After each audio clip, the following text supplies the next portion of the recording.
That's the question on many minds, after India suspended a major treaty governing water sharing of 6 rivers in the Indus Basin between the two countries, following Tuesday's horrific attack in Indian-administered Kashmir.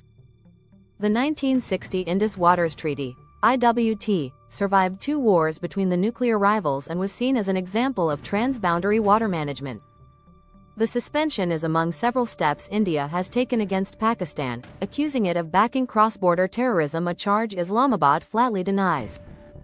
It has also hit back with reciprocal measures against Delhi, and said stopping water flow will be considered as an act of war. The treaty allocated the 3 eastern rivers, the Ravi, Beas and Sutlej, of the Indus Basin to India, while 80% of the 3 western ones, the Indus, Jhelum and Chenab, to Pakistan.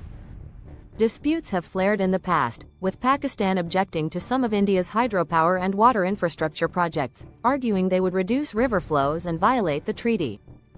More than 80% of Pakistan's agriculture and around a third of its hydropower depend on the Indus Basin's water. India, meanwhile, has been pushing to review and modify the treaty, citing changing needs from irrigation and drinking water to hydropower in light of factors like climate change. Over the years, Pakistan and India have pursued competing legal avenues under the treaty brokered by the World Bank.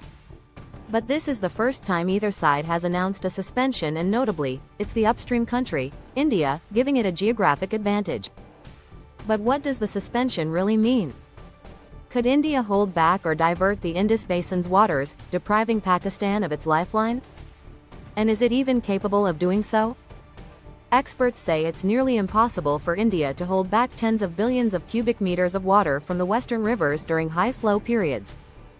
It lacks both the massive storage infrastructure and the extensive canals needed to divert such volumes.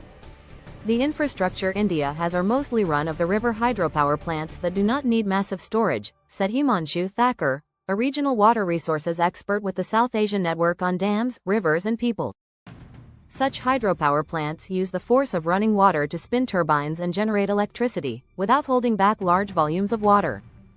Indian experts say inadequate infrastructure has kept India from fully utilizing even its 20% share of the Jhelum, Chenab and Indus waters under the treaty, a key reason they argue for building storage structures, which Pakistan opposes, citing treaty provisions.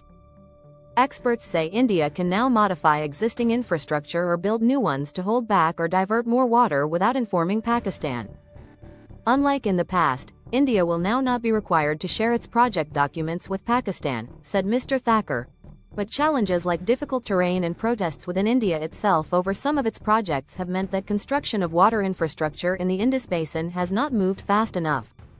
After a militant attack in Indian-administered Kashmir in 2016, Indian Water Resources Ministry officials had told the BBC they would speed up construction of several dams and water storage projects in the Indus Basin.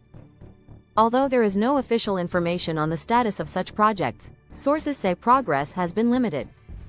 Some experts say that if India begins controlling the flow with its existing and potential infrastructure, Pakistan could feel the impact during the dry season, when water availability is already at its lowest.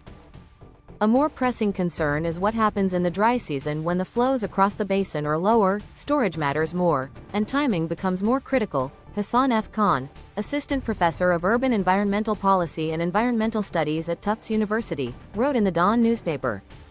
That is where the absence of treaty constraints could start to be felt more acutely.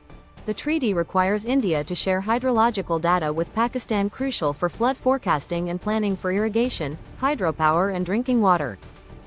Pradeep Kumar Saxena, India's former IWT commissioner for over 6 years, told the Press Trust of India news agency that the country can now stop sharing flood data with Pakistan. The region sees damaging floods during the monsoon season, which begins in June and lasts until September. But Pakistani authorities have said India was already sharing very limited hydrological data. India was sharing only around 40% of the data even before it made the latest announcement, Shiraz Memon, Pakistan's former additional commissioner of the Indus Waters Treaty, told BBC Urdu. Another issue that comes up each time there is water-related tension in the region is if the upstream country can weaponize water against the downstream country. This is often called a water bomb, where the upstream country can temporarily hold back water and then release it suddenly, without warning, causing massive damage downstream. Could India do that? Experts say India would first risk flooding its own territory as its dams are far from the Pakistan border. However, it could now flush silt from its reservoirs without prior warning, potentially causing damage downstream in Pakistan. Himalayan rivers like the Indus carry high silt levels, which quickly accumulate in dams and barrages. Sudden flushing of this silt can cause significant downstream damage. There's a bigger picture. India is downstream of China in the Brahmaputra basin, and the Indus originates in Tibet. In 2016, after India warned that blood and water cannot flow together, following a militant attack in Indian-administered Kashmir, China blocked a tributary of the Yarlung Tsangpo that becomes the Brahmaputra in northeast India as part of a hydropower project. After building several hydropower plants in Tibet, China has green-lit what will be the world's largest dam on the lower reaches of Yarlung Tsangpo.